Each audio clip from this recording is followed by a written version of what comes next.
Ayan, tuloy-tuloy po ang ating pag-waterproofing naman dito sa swimming pool.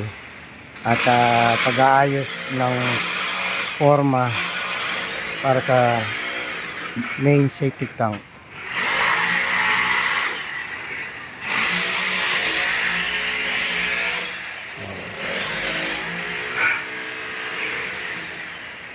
Pamaya-maya po, pag tumuloy-tuloy ang araw, magpapakita po ulit tayo ng welder para doon sa pagtutuloy ng trusses at pag-aayos ng mga bracing para siguradong matibay at matatag, kasi nga po tabing baybaying dagat o tabing dagat talaga.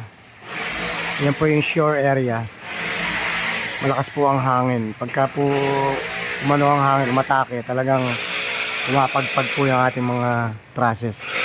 Kaya nga po yung mga lona, kung mapapansin nyo,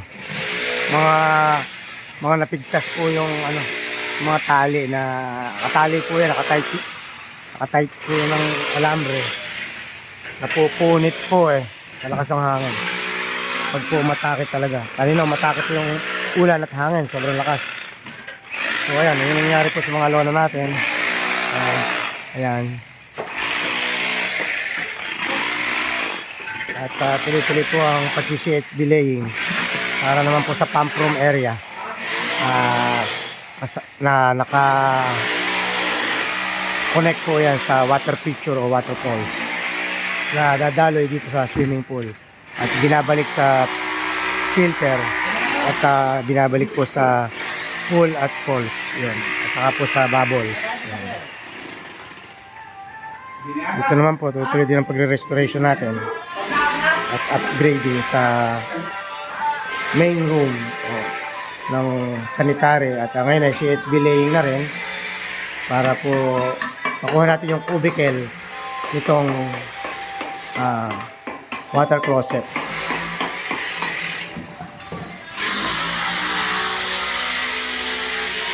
And ito po yung villa. Ayan, may dalawang room. Tapos dito naman po continuity po natin ng ito po yung magiging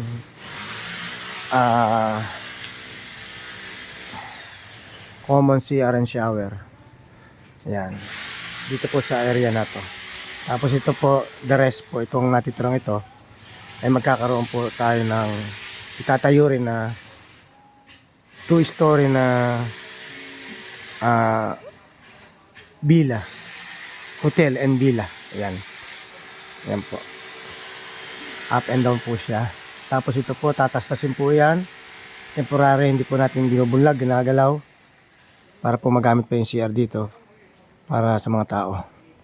So itong pantry o kitchen, kasama po yan sa matatastas. Tatastas po yan. Pati po yung itong dining na to, yan, ay tatastasin din po yan para ma-open po, tagos po yan doon sa National Road o Barangay Road pala, sorry.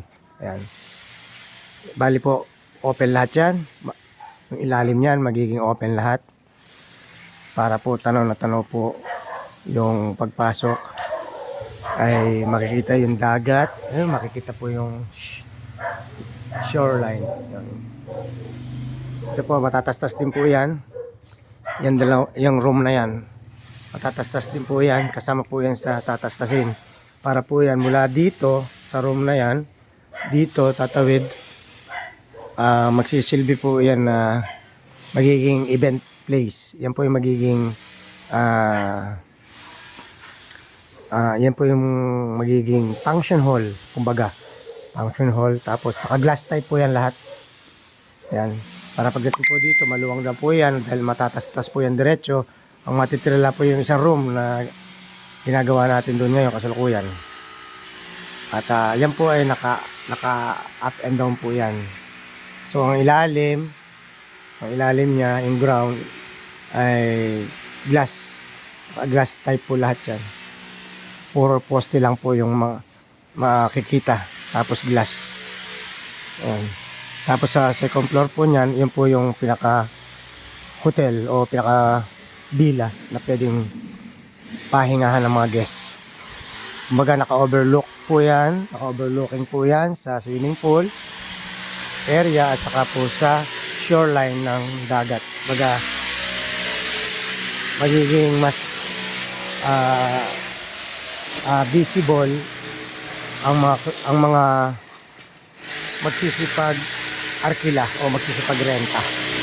Bali yung ilalim po niyan, pag tinastas po yan, may glass type na po makikita dyan. Tapos may partition din po sa glass type sliding.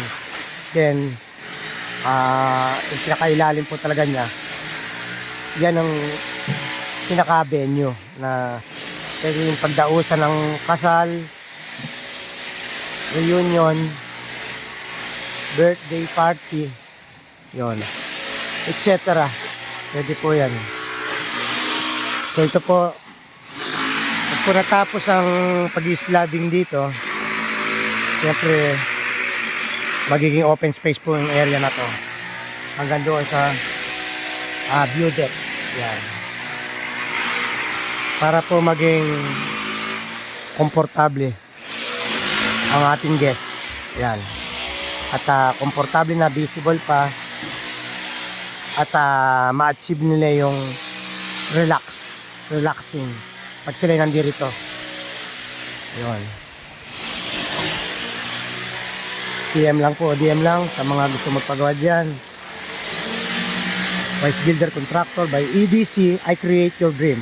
Yan po ang mga guest po yan sa kabilang beach resort. Yan. Yan naman po ang shoreline na yan, shoreline area na yan, ng pinakadagat. Kahit po sa dulo pa na yun yung mga guests o nirenta nila o nirkila, pwede naman po rito makarating. Pwede po rito silang maglakad-lakad o mag-jogging o mag-walk path, yon, dito sa shoreline ng dagat. Yan. Baga, yan po ang dagat naman talaga para sa lahat. Pero sa iba po may mga boundaries talaga. Meron po yung nilalagay na guide o marking na naka-floating po yun na nilalagay sa dagat, sa tubig. Pag binili mo po kasi, halimbawa sa Ambaya Cove, pag binili mo yung Ambaya Cove, yung properties, kung ano laki nung lapad nung yung properties, yung ano mo, merong may mga floater na may net para po maiwasan din yung malayo sila ng malayo, lalo kung may mga bata.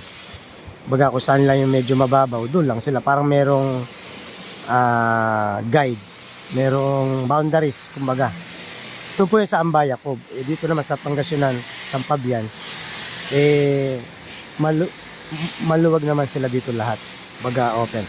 Maliban lang na hindi sila pwedeng pumasok dito o makidaan dito dahil ito ay arkilado ng mga guests. Baga mga private properties na po yan. Pero yung dagat, baybayin mo hanggang dulo, mag-jogging ka hanggang dulo, left and side na jogging o walk path, free naman po yun. Baga free sa lahat. Yun.